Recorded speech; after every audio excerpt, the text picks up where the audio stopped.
Baik, ya selamat. Assalamualaikum warahmatullahi wabarakatuh. Alhamdulillahirrahmanirrahim. Wasyukurillah, kita panjatkan pertama-tama puji syukur kepada Allah Subhanahu wa Ta'ala, yang mana kita masih diberikan kesehatan sampai hari ini, atas kebesarannya, dan juga tidak lupa Waalaikumsalam warahmatullahi wabarakatuh. salawat serta salam kita juga sampaikan kepada junjungan besar Nabi kita Muhammad SAW. Baik, ya selamat. Terima kasih.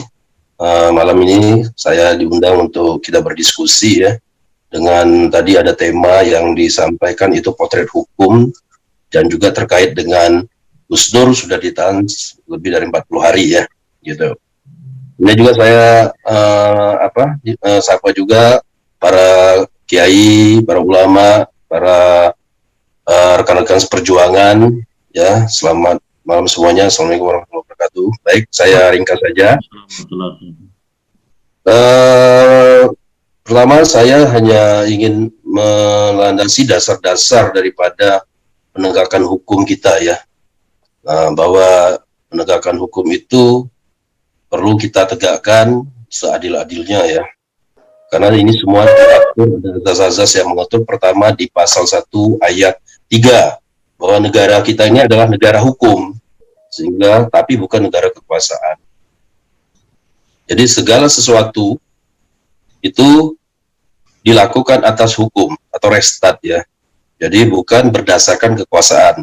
Ketika dia berkuasa, dia akan menerapkan hukum seenak saja. Itu tidak bisa. Maka itu diatur di dalam pasal 1 ayat 3 Undang-Undang Dasar 45. Kedua juga pasal 27 ayat 1 Undang-Undang Dasar 1945, bahwa semua warga itu atau masyarakat itu persamaan hukum, berlaku persamaan hukum bagi siapa saja, yaitu dalam bahasa hukumnya equality before of the law. Jadi adanya persamaan hukum. Kemudian juga ada azas praduga tak bersalah yang tadi disampaikan oleh Cak Slamet, bahwa atau presumption of innocence, bahwa seseorang belum bisa dikatakan bersalah ketika belum ada putusan pengadilan yang memutus bahwa dia melakukan suatu kesalahan atas perbuatannya.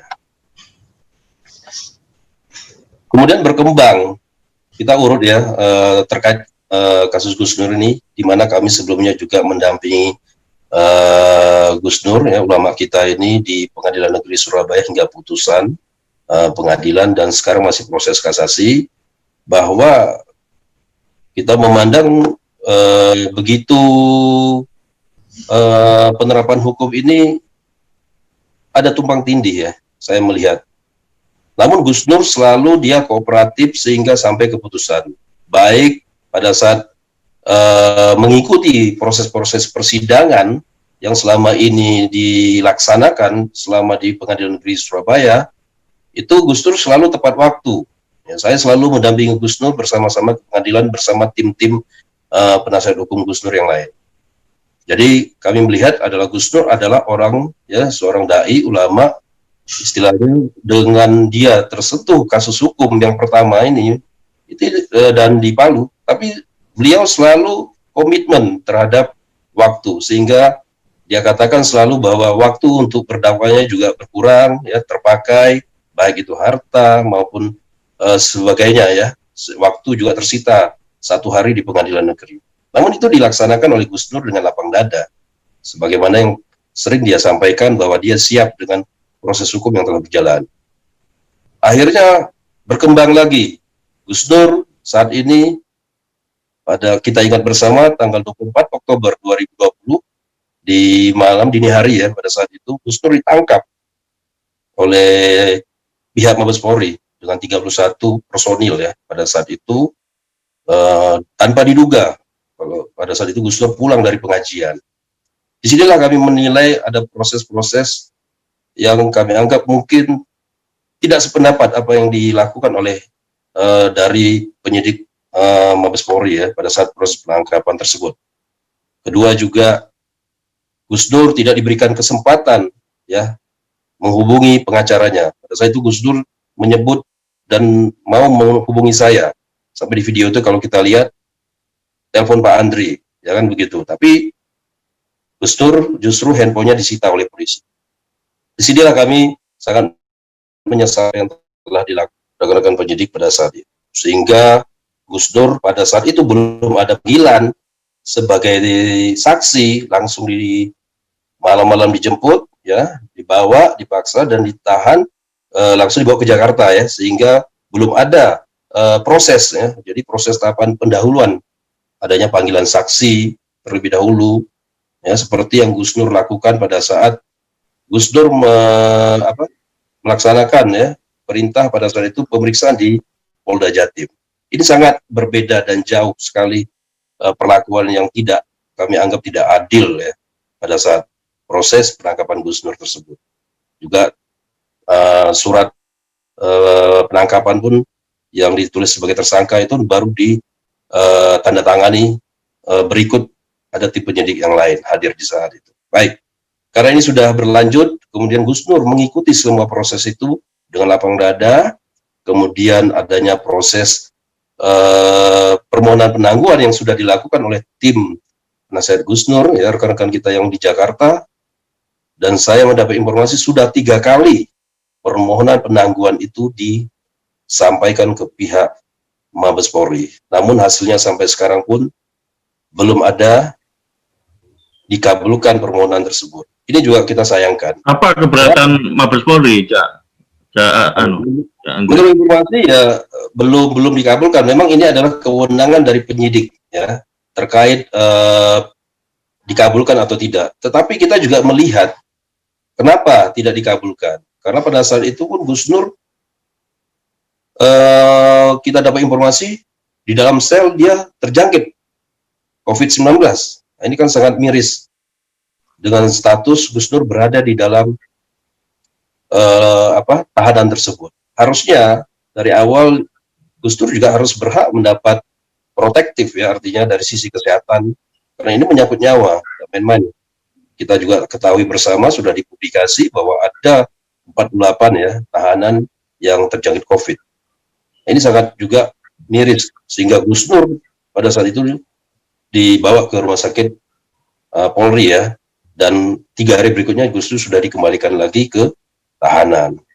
Kami juga menyayangkan kenapa polisi belum juga mengabulkan penangguhan penahanan Gus Dur, padahal di situ juga sudah jelas banyak alasan-alasan hak Gus Dur untuk mengajukan permohonan penangguhan yang semestinya menurut kami penyidik bisa mengabulkan. Pertama, jelas ada jaminan dari keluarga yaitu istri, ya. Kemudian juga ada juga jaminan dari para ulama-ulama kita, ya, para kiai, ya, ratusan.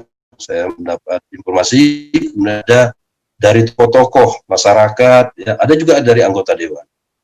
Nah, ini sampai saat ini yang kami sayangkan, kenapa tidak ditanggapi oleh pihak Mabes Polri. Justru dilanjutkan untuk perpanjangan penahanannya dari 20 hari menjadi 40 hari. Dan juga pada saat itu kita mendengar dari Humas Mabes Polri, Pak Awi mengatakan akan segera dilimpahkan. Karena penyidikan sudah melihat, sudah lengkap, ya. Saudara Refli Harun juga sudah diperiksa, saksi-saksi pelapor sudah diperiksa, semua ahli sudah diperiksa. Jadi apalagi yang ditunggu? Sehingga Gus Dur harus berlama-lama di dalam tahanan. Nah, inilah kami sangat menyayangkan, ya, peristiwa-peristiwa yang seperti ini. Apakah karena Gus Dur di dalam dia menyampaikan dakwah yang terlalu keras, itu nanti dibuktikan apakah dia melakukan ujaran kebencian, itu nanti akan dibuktikan semua di dalam persidangan. Namun dalam proses awal ini, melihat kondisi COVID yang begitu mengkhawatirkan, dan sekarang Jakarta terutama juga di mana-mana pada zona yang merah, seharusnya minimal adanya pengalihan status tahanan terhadap Gus Dur. Dan kita juga menjamin bakal Gus Dur akan kooperatif, tidak akan melarikan diri. Inilah potret-potret hukum, kami melihat adanya ketidakadilan, ya. Sementara Gus Dur ditahan, ya, kemudian diproses, namun proses hukumnya agak lambat ini. Artinya kenapa tidak segera dilimpahkan saja ke kejaksaan untuk segera disidangkan? Untuk pertanyaan kami. Kedua juga perlu kami sampaikan bahwa terkait laporan yang Gus Dur sampaikan juga di Polda Jatim, 1 tahun sudah 1 tahun. 5 September saya masih ingat 2019. Sampai saat ini juga Gus Dur laporannya terhadap channel Macan Nusantara juga masih proses penyidikan ya, penyelidikan. Terakhir pihak penyidik menyampaikan ke saya bahwa akan dinaikkan ke penyidikan. Nah, ini sangat sekali kita bisa menilai begitu tidak adilnya. Kenapa perkara laporan Gus Nur di Polda Jatim sampai 1 tahun, sementara perkara ini sangat begitu cepat. Nah, di sini saya kira masyarakat lebih cerdas untuk menilai. Perlakuan hukum ini tidak dijalankan dengan semestinya. Jadi, kenapa sekarang banyak ulama, kita melihat banyak sekarang ulama, pertama juga tadi kami juga baru mendengar peristiwa yang sangat mengagetkan, adanya berawal dari Habib Rizik Syihab ya, kemudian juga pengawal-pengawal beliau ada yang meninggal dunia, ya semoga para pejuang-pejuang laskar-laskar tersebut ya kita doakan husnul khotimah ya, karena membela atau menjaga Habib. Kemudian jadi saya melihat hukum saat ini prihatin kita ya dalam penegakan hukum. Ketika laporan terkait kepada orang-orang seperti ya kita sampaikan kayak Denny Siregar, Dede Armando, Abu Janda, sampai sekarang tidak ada proses hukum itu. Yang jalan hanya dipanggil ya sudah selesai di situ aja. Tetapi kenapa berlaku kepada ulama, terutama fakta hukum atau fakta yang nyata adalah kasus Gus Nur ini sendiri. Nah, begitu Cak Selamat. Barangkali itu yang bisa saya sampaikan sementara. Saya kira cukup. Assalamualaikum warahmatullahi wabarakatuh.